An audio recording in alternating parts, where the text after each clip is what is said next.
નમસ્કાર, સ્વાગત છે આપનું લોકમંચમાં. ગુજરાતમાં મેઘ મહેર કહીએ તો પણ ચાલે, મેઘ કહેર કહીએ તો પણ ચાલે. ખેડૂતો માટે બહુ સારા સમાચાર છે કે ભાઈ વરસાદ બહુ જ જોરશોરથી પડી રહ્યો છે અને આમે જુલાઈમાં જે જમાવટ કરી છે, પણ ખાસ કરીને ખેડૂતો માટે ચોક્કસ આનંદના સમાચાર, પણ જે શહેરીજનો છે એના માટે મુશ્કેલી આ વરસાદ લઈને આવ્યો છે. અને ખાસ કરીને અમદાવાદ શહેરની વાત કરીએ, છેલ્લા 24 કલાકમાં જે પ્રમાણે વરસાદ વરસ્યો છે અને એને લઈને એમ કહેવાય કે અમદાવાદ આખું ડૂબ્યું છે. જળબંબાકાર અમદાવાદ શહેર આખું થઈ ગયું અને એક જ વરસાદ બાદ આ જળબંબાકારની સ્થિતિ સર્જાઈ. જનજીવન એને લઈને પ્રભાવિત થયું. લોકોને ક્યાંક બાળકોને શાળાએ જવું હતું કે કોઈને ઓફિસે જવું હતું, નોકરી ધંધે જવું હતું, પણ બધા જ ક્યાંક અટવાઈ પડ્યા. કોઈને અંદાજો નહોતો કે આટલો બધો વરસાદ અથવા આટલી બધી મુશ્કેલી પડશે, કે આટલા બધા પાણી ભરાયેલા હશે. આવો અમદાવાદીઓને અંદાજો નહીં, કારણ કે અમદાવાદ તો સ્માર્ટ સિટી છે, હેરિટેજ સિટી છે, એને તો સંઘાઈ બનાવવાની વાતો છે. એટલે પછી ઘણું આટલું બધું વિચાર્યું નહોતું. લોકો નીકળી પડ્યા. પછી ખબર પડી કે આ તો બધું પરિસ્થિતિ બહુ વિકટ છે. ઘણા લોકોએ વાહન એમના એમ મૂકી દીધા, ફોર વ્હીલો મૂકી દીધી, ટુ વ્હીલ મૂકી દીધી. અને પછી લોકો પૂછે તો ખરા ને કે ભાઈ સ્માર્ટ સિટીની વાતો કરો છો, પણ વરસાદી પાણીના નિકાલની વ્યવસ્થા નથી. તમે રોડ રસ્તા બનાવી દો છો, પણ ડ્રેનેજની જે કેપેસિટી હોય અથવા ડ્રેનેજનું જે કામ કરવાનું એ કામ થતું નથી. પ્રી મોન્સૂનની વાતો થાય છે, પ્રી મોન્સૂન માટે કરોડો રૂપિયા ફળવાય છે, પણ પ્રી મોન્સૂનની કામગીરી નથી દેખાતી. આવા સવાલો શહેરીજનો ચોક્કસ કરે, કારણ કે મોટા ભાગમાં વિસ્તારોમાં જે પાણીનો નિકાલ ન થયો ને એને લઈને બેટમાં ફેરવાયા. ક્યાંક તો બોટ ચલાવે એવી પરિસ્થિતિનું પણ નિર્માણ થયું. ઘણા બધા લોકો મુશ્કેલીમાં મુકાયા. એટલે શહેરીજનો એમ કહે છે કે ભાઈ ટેક્સ વસૂલવો હોય ને તો તમારે 20,000 કે 30,000 બાકી હોય તો પણ સીલ મારી દે દુકાનદારને કે ટેક્સ ભરો. એટલે એમાં ટેક્સ ભરવામાં બહુ જ આગળ છે, પણ સુવિધાઓમાં પાછળ જે વેપારીઓને જે નુકસાન થયું છે ને, ગુરુકુલ રોડથી માંડીને અન્ય જે બેઝમેન્ટમાં જે વેપારીઓ છે એમને, એ વેપારીઓનું પણ એવું કહેવું છે કે જ્યારે અમારી પાસે ટેક્સ લેવો હોય, પછી પ્રોફેશનલ હોય કે પ્રોપર્ટી ટેક્સ હોય, તો તુરંત આવીને ઉઘરાણી કરે, નહીંતર સીલ મારી દે છે. તો પછી અમને સુવિધાઓ કેમ નથી મળતી? ચોક્કસ શહેરીજનો કે. અને પ્રી મોન્સૂનની કામગીરીને લઈને પણ સવાલો છે. દર વર્ષે એક જ હાલત હોય, એ જ વિસ્તાર હોય, એ જ જગ્યા હોય, અને છતાં પણ આ પરિસ્થિતિનું નિર્માણ થાય તો ચોક્કસ સવાલો થવાના. લોકમંચમાં ચર્ચા કરવી છે કે અમદાવાદ ડૂબ્યું, એમાં વરસાદ વર્સિસ વહીવટ, કોણ જવાબદાર? ચર્ચા કરવા માટે મારી સાથે જાણીતા બ્લોગર શૈશવ વોરા મારી સાથે ઉપસ્થિત છે. શૈશવજી, સ્વાગત છે લોકમંચમાં. નમસ્કાર. બોલો બોલો. ભારતીય જનતા પાર્ટીના નેતા સ્નેહલ જોશી. સ્નેહલભાઈ, આપનું સ્વાગત. અને કોંગ્રેસના પ્રવક્તા મુકેશ વિશ્વકર્મા. મુકેશભાઈ, આપનું પણ સ્વાગત છે. સ્નેહલભાઈ, મેં શરૂઆતમાં ઘણું બધું કહી દીધું, એટલે આપ સમજી ગયા છો કે પ્રી મોન્સૂનની વાતો કરીએ છીએ, કરોડો રૂપિયાના ખર્ચા થાય છે, પ્રજાના ટેક્સના પૈસા હોય છે, કોઈ નેતાના કે જનપ્રતિનિધિના પૈસા હોતા નથી, અને બેફામ વપરાય છે, વેડફાય છે, અને છતાં પણ હાલત જો એની એ રહેતી હોય અને અમદાવાદીઓની સ્થિતિ ખરાબ થતી હોય તો સાહેબ તમારી સામે સવાલો બહુ ઉઠી રહ્યા છે. દિલીપભાઈ, ગુજરાતની અંદર આપણે જોઈએ તો જે મોન્સૂનની શરૂઆત થઈ એ પહેલા થોડી લેટ થઈ. સાઉથ ગુજરાતથી એન્ટર થઈને અમદાવાદની અંદર લગભગ આપણે જે રીતે વરસાદ પડ્યો છે, તો આપણા અત્યારે આપણે જ્યારે વાત કરી રહ્યા છે ત્યારે ગુજરાતમાં આખા સ્ટેટની વાત કરીએ તો લગભગ 100% વરસાદ પડી ગયો છે. નોર્થ, સેન્ટ્રલ અને સાઉથ ગુજરાતમાં 124% જેટલો, અમદાવાદની વાત કરીએ તો 136.8% જેટલો, આણંદ 110% જેટલો, ભરૂચમાં 132%, ડાંગમાં 167%, ખેડામાં 133%. એટલે આ જે પેટર્ન છે, આ જે છે તે ઇન્ડિયન મેટિયોરોલોજીકલ ડિપાર્ટમેન્ટના આંકડા છે. સુરતમાં 175%, તાપીમાં 147% અને નવસારીમાં 200% વરસાદ છે. એટલે આ જે આંકડા છે તે દર્શાવે છે કે વરસાદની મહેર થઈ છે. વલસાડમાં તો 210%, અમરેલીમાં 138%, બોટાદ 115%. એટલે લગભગ જે આખી સિઝનનો વરસાદ હોય તે આટલા સમયમાં ટૂંકા ગાળામાં વરસી ગયો છે. આ જે આંકડા છે તે દર્શાવે છે. અને ચોક્કસપણે જ્યારે વરસાદ હોય પહેલા પ્રી મોન્સૂનની કામગીરી 3-4 મહિના પહેલા જે સરકાર છે એ કરે છે. અને આ કઈ નવું નથી, દરેક સરકાર કરે છે અને એની ફરજમાં આવે છે. 4 મહિના પહેલાથી જ એનડીઆરએફ, એસડીઆરએફ ની કઈ ટીમ જશે, શું રેસ્ક્યુ ના જે ત્યાં સાધનો છે, પછી કલેક્ટર શ્રીઓ સાથે સંકલન કરી અને ડિસ્ટ્રિક્ટ વાઇઝ એની જે ચકાસણી છે એ કરવામાં આવે છે. એટલે આ એક નિયત પ્રક્રિયા અને પ્રોટોકોલ છે, એના પ્રમાણે આ બધું કરવામાં આવે છે. વાત રહી અમદાવાદની, તો અમદાવાદની અંદર જે તમે કહ્યું તો એ પરિસ્થિતિમાં ચોક્કસપણે જ્યાં જ્યાં બી એક સાથે વરસાદ પડ્યો અને એ બી પીક અવર્સમાં જ એની શરૂઆત હતી. આપણે જાણીએ છીએ સવારે 9 થી 10 ના ગાળામાં કે જ્યારે સૌ ઓફિસ જતા હોય, પોતાના કામ ધંધે જતા હોય, બાળકો સ્કૂલે જતા હોય, તો આ સમયમાં એક સાથે જે વરસાદ પડી ગયો એના લીધે જે પરિસ્થિતિ સર્જાઈ હતી. નેહલભાઈ, કદાચ પીક અવર્સમાં આખો દિવસ સવાર 9 થી રાતના 9 વાગ્યા સુધી વરસાદ રહ્યો છે. અને બીજું કે વરસાદ તો ચોક્કસ પડે, પણ જે પ્રમાણે શહેરીજનોને મુશ્કેલી પડી છે, જે પ્રમાણે શહેરીજનો કહે છે કે ટેક્સ અમારી પાસેથી જે રીતે તમે વસૂલો છો ને એ રીતે સગવડો કે સુવિધાઓ નથી આપતા. જો આમાં ટેક્સનું તો તમે એક વાત કરી, મને લાગે છે કે ટેક્સ ને આને સીધો સંબંધ એટલે નથી કે જે પણ થાય છે ટ્રાન્સપરન્ટલી થાય છે, પહેલી વાત. બીજી વાત એ કે સુવિધાની વાત છે. મારી વાત પતવા દો ને ભાઈ, મારી વાત તો પતવા દો. તમે વચ્ચે બોલશો તો દર્શકોને બી ડિસ્ટર્બ થશે. સીધો સંબંધ નથી, કોણ સ્વીકારશે તમારી વાત? મને કહો. હા, તો હું સમજાવું છું ને, પણ તમને સમજવાની તમારી તૈયારી હોવી જોઈએ ને દિલીપભાઈ. તમે સમજવાની તૈયારી રાખો કે જે શહેરનું જે ડિઝાઇન થઈ છે 25 mm વરસાદ માટે થઈ છે, 150 mm વરસાદ પડ્યો, એટલે એ અનેક ગણો વધારે વરસાદ જયારે એક સાથે પડે છે તો આ તકલીફ થાય છે. જે ટેક્સનો રૂપિયો છે એનો હિસાબ સરકાર આપે છે દિલીપભાઈ.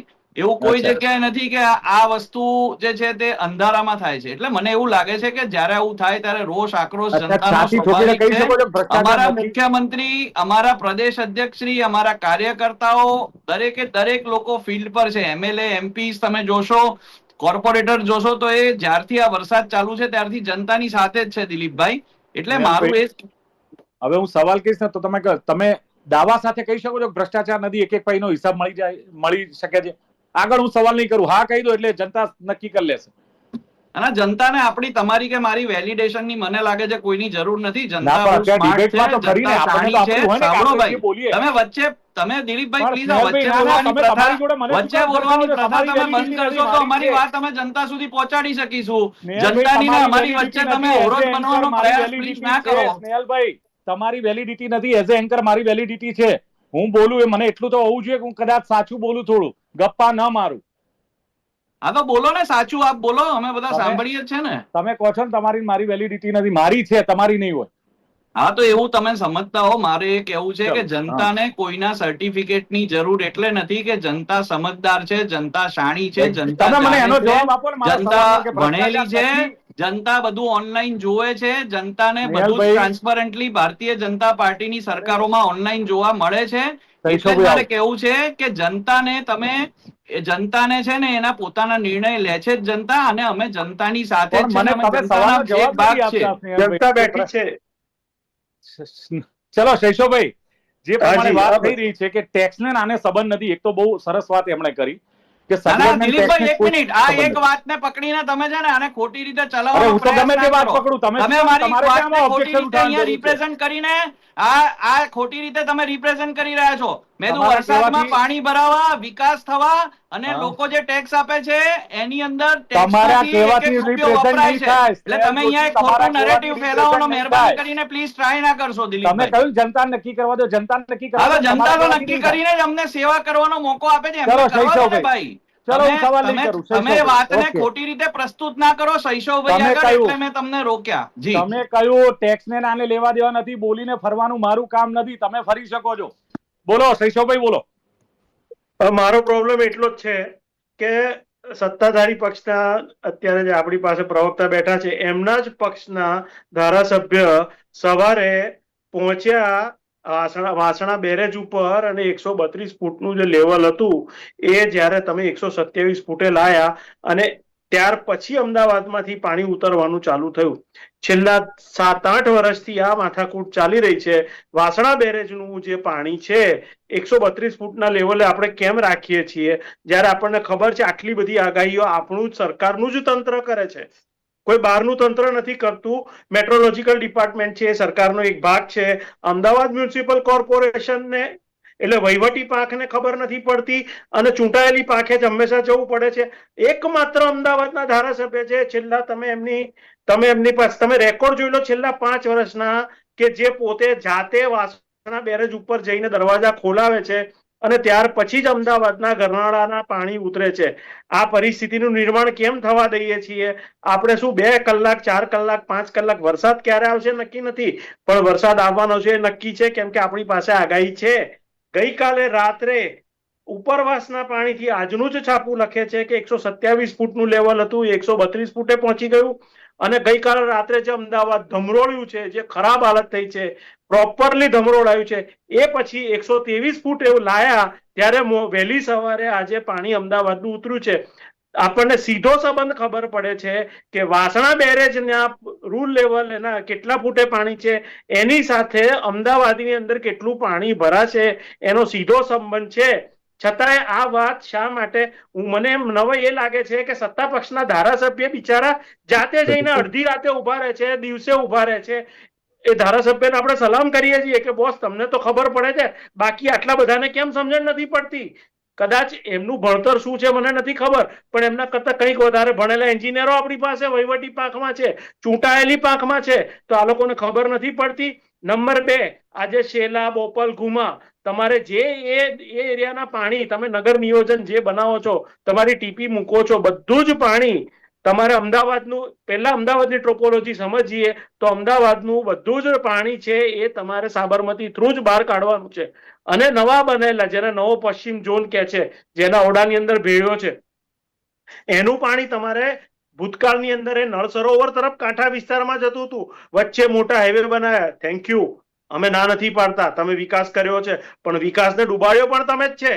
અત્યારે વસ્તુ ત્યાં છે, વચ્ચે એ પાણીને આગળ લઈ જવા માટેના ગરનાળા ક્યાં છે, એ પાણીની વ્યવસ્થા ક્યાં છે. વધતા બીજો મારો પોઈન્ટ, મારો પ્રશ્ન એ છે કે અમદાવાદ, જૂના અમદાવાદની અંદર એટલી બધી તલાવડી હતી, એ બધી જ તલાવડી ગાયબ થઈ ગઈ છે. ચલો તમે વિકાસ કર્યો, ગાયબ થઈ ગઈ, વાંધો નથી.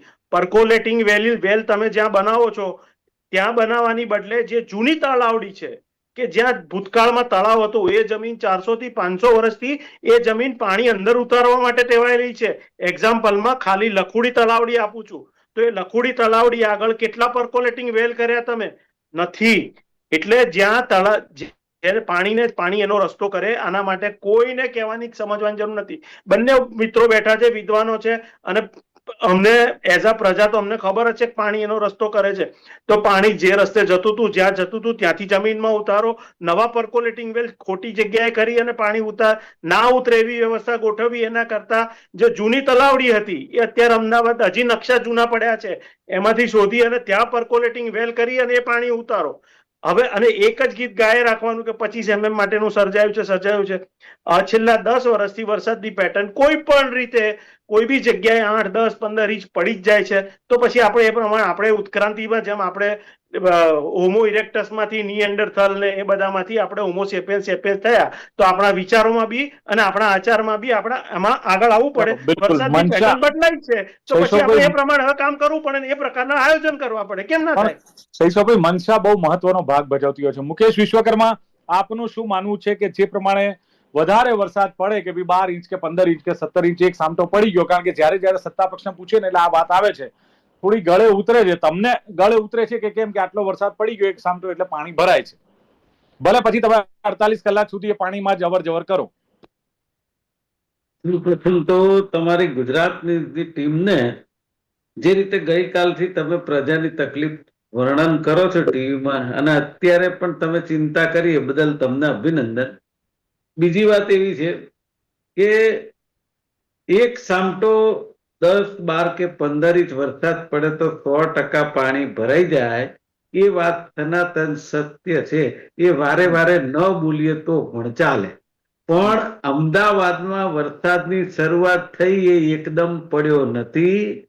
શરૂઆત થઈ ત્યારે 1/2 ઇંચ, 1 ઇંચ અને 2 ઇંચ જેટલો વરસાદ પડ્યો, ત્યાં આખા અમદાવાદમાં પાણી ભરાઈ ગયા હતા. અને પછી વરસાદે વિરામ લીધો, લગભગ 2 થી 2.5 કલાક બંધ થયો. એના પછી સ્પીડ વધી, એ જબરજસ્ત વધી. પણ જો તમે સ્ટ્રોમ વોટર લાઈન નાખી હોય, સમજો નાખી હોય, કારણ કે કાયમ સ્ટ્રોમ વોટરની વાતો કરે છે પણ ડ્રેનેજ લાઈનમાં જ જોડી દે છે. આ એમનું તંત્ર છે, આ એમની આવડત છે, એ દેખાય છે. બીજું, કેચપીટો 80,000 કદાચ લાખે બોલે. જો એ સફાઈ કરી હોય તો મને એવું થાય છે કે પ્રી મોન્સૂનના પૈસા એમાં વાપર્યા હોય તો પછી પાણી ભરાય કેવી રીતે? 2 ઇંચ વરસાદમાં તો નીકળી જ જવું જોઈએ, કલાકમાં નીકળે. તમે જો આજે 3જો દિવસ છે, 25% અમદાવાદ પાણીમાં છે હજી. આ કયું આયોજન કહેવાય? મને કહો. આને પ્રી મોન્સૂન કહેવાય, અને સ્ટ્રોમ વોટર કહેવાય, અને ડ્રેનેજ લાઈન કહેવાય? અને રહી વાત ટેક્સની, તો હું એવું માનું છું કે 4-5 મહિના તો ફ્રી આપવા પડે ને. આ જે પરિસ્થિતિ હોય તો હું કહું છું 4-5 મહિના માટે ટેક્સ ફ્રી કરી નાખવું જોઈએ. એમાં શું વાંધો? જે પૈસા ચૂકવ્યા છે એનું તમે વળતર નથી આપી શક્યા તો તમારે સામે ચાલીને કહેવું જોઈએ પ્રજાને. જો આપણે પ્રજાના હામી હોઈએ અને ઝીરો ટોલરન્સની વાત કરતા હોય તો પ્રજાને સામેથી કહેવું જોઈએ કે તમારે 6 મહિના ટેક્સ ફ્રી, કારણ કે અમે કામ નથી કરી શક્યા. બીજી વાત કે જે રીતે આજે મેં જોયું કે મુખ્યમંત્રી 2 ફૂટ પાણીમાં ઉભા હતા, મેયર સાહેબ 2 ફૂટ પાણીમાં સુરત, ભાવનગર અને અમદાવાદમાં ઉભા હતા એવું બતાવ્યું, અને પેલા ભાઈ પ્રભારી ઋષિકેશભાઈ પણ ઉભા હતા આવું બતાવ્યું. મને એક વસ્તુ ખબર ના પડી દિલીપભાઈ, એમાં તમે આવી જાઓ છો બરાબર કે વિરોધ પક્ષના લોકો બાપુનગર, નિકોલ, અમુક 7 જ સ્પોટ ઉપર છે. બાપુનગર, નિકોલ, વસ્ત્રાલ, શીલજ, ભાડજ અને ઇન્કમ ટેક્સની 1-2 સોસાયટી છે, અને ગુરુકુલ. આટલી જગ્યાએ કોંગ્રેસના લોકો કામ કરતા હતા તો ક્યાંય મીડિયામાં આવ્યા નથી કે ફોટા દેખાયા એટલે નહીં. મુકેશજી, એ તો ઇન્વાઇટ કરવું પડે મીડિયાને, કારણ કે મીડિયાને એટલો ખ્યાલ કદાચ ન પણ હોય કે કોણ વ્યક્તિ કયા વિસ્તારમાં છે. એટલે જો તમે ઇન્વાઇટ કરો તો ચોક્કસ મીડિયા એ પણ આવે. મીડિયા તો પબ્લિક. ઓકે, સોરી, હવેથી તમને ફોન કરીશું, પણ મારી બિલકુલ. વાત સાંભળો. હું જે કહેવા જઈ રહ્યો હા. છું વાત જુદી ઝડપથી, કે હા, ઝડપથી. સીએમ જે છે ને એ જાય ને એટલે સાલી મીડિયાને સુગંધ આવી જાય છે. પેલા હર્ષભાઈ સંઘવી સુરતમાં ઉતરે તો મીડિયાને સુગંધ આવી જાય. એટલે મને એમ થાય છે કે આપણે પ્રજાનું કામ કરવા માટે ટીવીના મિત્રોને લઈને જ જવું પડે, એમને ના થઈ શકે. ચલો, એ આટલી જાહેરાત બધી જો થઈ હોય છે. પેજ પ્રમુખોની ફોજ હોય, શૈશવભાઈ, અધિકારીઓ શૈશવભાઈ આટલા આ બધા બાબતે હોય. ટિપ્પણી કરે. મુકેશભાઈ સાંભળો. શૈશવ. ના એટલે આ ઠીક છે. હવે આ બધું શું છે કે હજી આમાંથી જો કોંગ્રેસ ભાજપ, મને ઘણી વખત એમ થાય, હું તમને એટલે જ કહું, મને આ રાષ્ટ્રીય સરકારની રચના થાય ને એ મને નથી ગમતું. કેમ કે વિપક્ષને અત્યારે ચિંતા એની છે કે અમારું ફૂટેજ ના આવ્યું, અને પક્ષને ચિંતા એની છે કે અમે વિપક્ષની ઉપર ભારે પડે. ના, હું એવું અત્યારે એવું થાય છે એવું સાહેબ, નથી બંને કહેતો. ભેગા થઈને મારી ઉપર ભારે પડો છો. મને અત્યારે દુઃખ એ વાતનું છે કે લખોડી તાલાવડી ક્યારે વેચાઈ ગઈ, ત્યારે કોંગ્રેસનું શાસન હતું કે ભાજપનું શાસન હતું. મને અત્યારે એ ખબર પડે છે કે પેલું મલકસભા સ્ટેડિયમ પૂર્વ વિસ્તારની અંદર હતું, અને એની અંદર જે અત્યારે એ જગ્યા ઉપર સ્ટેડિયમ બન્યું ત્યાં તલાવડી હતી. એ તલાવડી કોના શાસનમાં ગઈ? મારો પ્રોબ્લેમ ત્યાં છે. મારો પ્રોબ્લેમ એ છે કે રિવરફ્રન્ટમાં અત્યારે રિવરફ્રન્ટ બનાવ્યું, ખૂબ સુંદર છે, બધું બરાબર છે. આપણે અહીંયા ઓલિમ્પિક્સ રમાડીશું 2036માં, આપણે બધું જ કરીશું. પણ એ નદી અત્યારે જે કચરો અંદર ખેંચાઈને આવી રહ્યો છે, પાછળથી ઉપરવાસનું પાણી વધતા આપણે ગટરોના પાણીથી લઈને બધું છોડીએ છીએ, તો આ નદીનું સાબરમતી અત્યારે આપણે 4 મહિના ખાલી કરી. તો આ 4 મહિના ખાલી કરી કોંગ્રેસ એમ કેમ સવાલ નથી પૂછતી કે ડિસિલ્ટિંગ તમે કેમ ના કર્યું? આ સાબરમતીને બીજી 10 ફૂટ ઊંડી કેમ ના કરી નાખી, જેથી કરી અને આ વરસાદી પાણી અને બીજું પાછળનું ઉપરવાસનું પાણી આવે? ભલે હું તો કહું છું, આપણે સાબરમતીની બિચારીની કમબખતી જે હતી કે 12 મહિનામાં 12 જ દિવસ 2 કાંઠે થતી, અને તમને મને બધાને યાદ છે કે જો સાબરમતીમાં પૂર આવે એટલે અમદાવાદના જેટલા પુલ હતા એ બધા પુલ ભરીને આપણે જોવા આવતા હતા. મુકેશભાઈ, તમે તો જૂના જમાનાના માણસ છો, મારી જેમ કદાચ તમે આયા હશો પુલો ઉપર પૂર જોવા માટે. હવે એટલું પૂર આવતું હતું એટલે શું આપણે એની ઉપર આપણે નહીં બાંધવાના, એની પર પુલ નહીં બાંધવાના, એ નદીને આપણે પૂરી દેવાની? તમે રિવરફ્રન્ટ કર્યો, ડીસિલ્ટિંગ સાબરમતીનું કેમ નથી થતું? ટેકનિકલ વાત આપણે કરીએ કે સાબરમતીનું ડીસિલ્ટિંગ કેમ નથી થતું? વાસણા બેરેજના દરવાજા હવે ક્યારે ખોલી નાખવામાં આવશે? એનું કેટલું રૂલ લેવલ તમે મેન્ટેન કરશો? અને અધિકારીઓને ક્યારે તમે પૂછો, તમે એની જવાબદારી ક્યારે નક્કી કરશો કે ભાઈ અત્યારે આટલે વરસાદ આવું છે, એક ઝાપટું ચાલુ થયું જોરદાર છે, તો હેડો 5 દરવાજા ખોલી નાખો અત્યારે પહેલા. આ તો એક સામટા દરવાજા ખોલો એટલે તમે નીચાણવાળા એરિયાને બી તમે ભયજનક પરિસ્થિતિમાં ચલો, મૂકો. સ્નેહલભાઈ જે પ્રમાણે એટલે સવાલ આની વાત કરો કે આપણે જે થાય છે એમાંથી રસ્તો બહાર કાઢો. તમે બધાને પબ્લિસિટી, દિલીપભાઈ હવે તમે તમારો પ્રોબ્લેમ છે કે તમે મુખ્યમંત્રીશ્રીને બતાડો કે વિપક્ષના નેતાને દેખાડો. બરાબર છે, આ બધું તમારો પ્રોબ્લેમ છે. અમારો પ્રોબ્લેમ એ નથી. અમારો પ્રોબ્લેમ આ છે કે અમારા ઘરોમાં પાણી છે. બિલકુલ. એટલે સ્નેહલભાઈ, સવાલ એ છે કે 10 થી 12 ઇંચ વરસાદ પડે, ધેટ મીન્સ શહેરવાસીઓએ વેઠી લેવાનું. ડ્રેનેજની કેપેસિટી, નેટવર્ક કેપેસિટી છે નહીં. આ વાત એક તો આપણે શહેરીજનોએ સ્વીકારી લેવાની. બિલકુલ. જરાય નહીં. દર વર્ષે આમાં હું તમને વાત કરું. મારો સવાલ, દર વર્ષે ચોક્કસ વિસ્તારમાં ચોક્કસ જગ્યાએ પાણી ભરાય છે. 30 વર્ષથી તમારું શાસન, કોર્પોરેશનમાં તમે વર્ષોથી છો, છતાં ઉકેલ નથી. જો હું ફરીથી કહું, શૈશવભાઈએ ખૂબ મહત્વની બધી વાતો કરી અને મને લાભ મળ્યો કે હું આપના માધ્યમથી અમદાવાદના ખાસ કરીને લોકોને કહું. વાસણા બેરેજની જે એમને વાત કરી ને, તો મારે કેવું છે, હું રેફરન્સ સાથે કહું છું કે ટાઈમ્સ ઓફ ઇન્ડિયાના તમને મારો જવાબ એક આપવામાં મિનિટ. ઇન્ટરેસ્ટ નથી હું- સ્નેહલભાઈ, તમને ના, ગમે ના, તમે જવાબ આપી તમે રહ્યા છો. હું તમારો મેં જવાબ તમને આપું જે એ પહેલા સવાલ મારે કર્યો વાત છે, તો પછી કરવી તમે મને પડે એમ ને. કહો છો કે તમે મને પૂછો છો. એમ નહીં, એક નહીં મિનિટ નહીં ભાઈ. શૈશવભાઈની વાતને તમારે સમર્થન મારે આપવાની જરૂર નથી. શૈશવભાઈની વાત મારા જે કરી સવાલનો હતી, એના જવાબ તમે સંદર્ભમાં આપો. વાત કરવી હોય તો તમે મને એટલો સમય પરમિશન નથી, સ્નેહલભાઈ. તમે પરમિશન ના આપતા હો તો પછી હું ના કરું. નહીં, તમે નહીં, મને permission તમે આપવાનો મને પ્રશ્ન મહેરબાની નથી. કરીને શૈશવભાઈએ કરેલી વાતનું જનતા સમક્ષ મૂકવાનો મોકો આપશો સ્નેહલભાઈ, દિલીપભાઈ. મારા હું બે સવાલનો હાથ જવાબ જોડીને આપવા માટે વિનંતી તમે કરું છું બેઠા છો. આપને. તમે આપશો તમને કે નહીં ફાવે જવાબ આપો? ના આપો 2 મિનિટ. મારે તમારો જવાબ હું પછી આપું જ છું. પણ મારી પાસે સમય જ નથી. એક કામ કરો, મારો સવાલનો જવાબ નથી આપવો, શૈશવભાઈની વાતનું ના, ના, ના, સમર્થન ના, આપો, પછી તમારી સીધો સવાલનો મુકેશભાઈ જોડો. જવાબ મારે આપવો એટલો જ છે. સમય નથી. મારે ના. જવાબ નથી જોઈતો, તમારી વાત મૂકો. ચલો, હું છું. અરે હજી 10 મિનિટ બાકી છે ભાઈ. એમાં સમયનો હવે વાત અમે ના નક્કી આવે. કરીશું ને આઠ- સ્નેહલભાઈ, એ- તમે નક્કી કરશો કેટલી બાકી છે. મને તો 8 થી 8:30 ની ડિબેટ છે એવું તમે જ કીધેલું. મને ચલો થોડી યાર. ખબર છે. તમે નક્કી કરીને કીધેલું. તમે સમય સ્નેહલભાઈ, બચ્યો હોય તો મને આટલું નથી ખબર. ધ્યાન તમે ત્યાં આપતા હોય ને મારી વાત કામકાજમાં, તો અત્યારે શહેરીજનોની મારી વાત હાલત એટલી ના જ હોય. છે દિલીપભાઈ, તમે ડિસ્ટર્બ ના કરો, મને બોલવા દો. આ મને Disturb ખબર તમે છે કરો છો, મારા કે સવાલનો તમને જવાબ કદાચ તમે મારી નથી વાત આપતા, ના સ્નેહલભાઈ. ગમતી હોય. જો 134 ફૂટનું લેવલ આવે ત્યાં સુધી કોઈ પણ પ્રકારનો સ્ટ્રોમ વોટરમાં વાંધો આવ્યો નથી. ટાઈમ્સ ઓફ ઇન્ડિયામાં જે પ્રસિદ્ધ ચલો, થયું છે સ્નેહલભાઈ, આ એના મારો આધારે સવાલનો જવાબ નથી. 128 મુકેશભાઈ. 128 ભાઈ, એક મિનિટ સાંભળી લો નહીં, નહીં, નહીં, આ દિલીપભાઈ. સવાલનો તમે જવાબ નથી બોલો મારો. છો તો સાંભળવાનું બી તમે પણ રાખો. ના, ના, ના, મારી એવું વાત કોઈ- સાંભળો. ના, એ હું બી તમે કોઈ જનતાનો નથી બી એક સાંભળો. ભાગ જ છું. તમે એ રીતે ના. તમારું એક ધાર્યું તમે બોલો અરે છો તો પણ તમારું બી મારા સાંભળો સાહેબ, ભાઈ. તમે મારા સવાલનો સત્તા જવાબ પક્ષની ના જે આપો. ચોખવટ છે, મારે તો આ બીજી વાતો શૈશવભાઈ કરો, જેવા એ સારા ના ચાલે, વ્યક્તિ ના આયા ચાલે, છે. ના મારે ચાલે. એમની સાથે એમની એ વાત બીજા મોકલી છે. anchor ચલાવે, હવે હું મારી સ્નેહલભાઈ વાત નહીં તમે ચલાવું. સાંભળવા નથી દેતા. બિલકુલ નથી મારી વાત સાંભળવા. સાંભળો. વચ્ચે નથી ઇન્ટરપ્શન ના મારા કરો તો સવાલનો સારું જવાબ છે. તમે નથી જનતા આપતા. માટે સારું છે. આપણી નહીં, સ્નેહલભાઈ, જુઓ. આપણી સ્નેહલભાઈ, તમે સમયની બરબાદી કરો છો. આગળ લઈ જવાની સ્નેહલભાઈ, પ્રયાસ તમે હું કરી સમયની રહ્યો બરબાદી છું. કરો તમે છો. વચ્ચે બોલીને આ ડિબેટને સ્નેહલભાઈ, સમયની અટકાવવા બરબાદી કેમ કરો પ્રયાસ છો, કરો છો એ મારા મને નથી સવાલના ખબર જવાબ પડતી. આપ્યા વગર. મેં બે હાથ જોડીને વિનંતી ના, ના, કરી ના, તે ના, હાથ છતાંય જોડવાનો તમે સવાલ જ મને નથી. બોલવાનો તમારો હક મોકો છે. નથી આપ્યો. આ તમે પ્રકારની સમયની તમે કેમ બરબાદી કરો કામ છો, કરો મારા છો મને સવાલનો નથી જવાબ ખબર પડતી આપતા નથી. દિલીપભાઈ. તમે સમય ખાઈ જાઓ 128 છો. ફૂટનું લેવલ તમને મેં હોય કહ્યું, મારી પાસે ત્યાં સમય સુધી નથી. વાંધો નથી આવતો. સ્નેહલભાઈ, કાલે 10 વાગે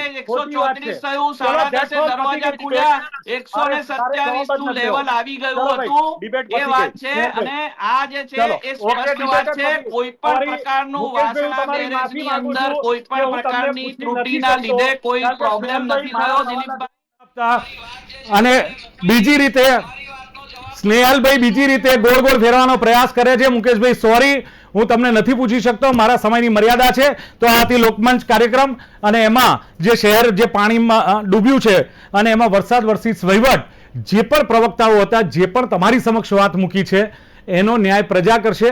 કોણ કયા પ્રકારે જવાબ આપે છે, કોણ આ પ્રોગ્રામ અથવા તો વિષયને ન્યાય આપે છે, કોણ વિષય બહારની વાત કરે છે, એ જનતા પર છોડીએ છે. અને કોંગ્રેસમાં મુકેશભાઈને એટલો મોકો નથી મળ્યો, કારણ કે ભાજપના પ્રવક્તા એટલો બધો સમય ખાઈ ગયા છે, અને મારા સવાલોનો જવાબ પ્રોપર ન મળે તો પછી એ સાંભળવાનો કોઈ મતલબ નથી. ચર્ચાનું સમાપન કરીએ છીએ. શૈશવ વોરા, સ્નેહલ જોશી, મુકેશ વિશ્વકર્મા ત્રણે જોડા ખૂબ ખૂબ આભાર. Thank you very much. તો દર્શક મિત્રો, આ હતી ચર્ચા લોકમંચ કાર્યક્રમમાં કે અમદાવાદ ડૂબ્યું અને વરસાદ વરસીસ વહીવટની. ફરીથી મળીશું લોકમંચમાં એક નવા વિષય સાથે. જોતા રહો ગુજરાત ન્યૂઝ. નમસ્કાર.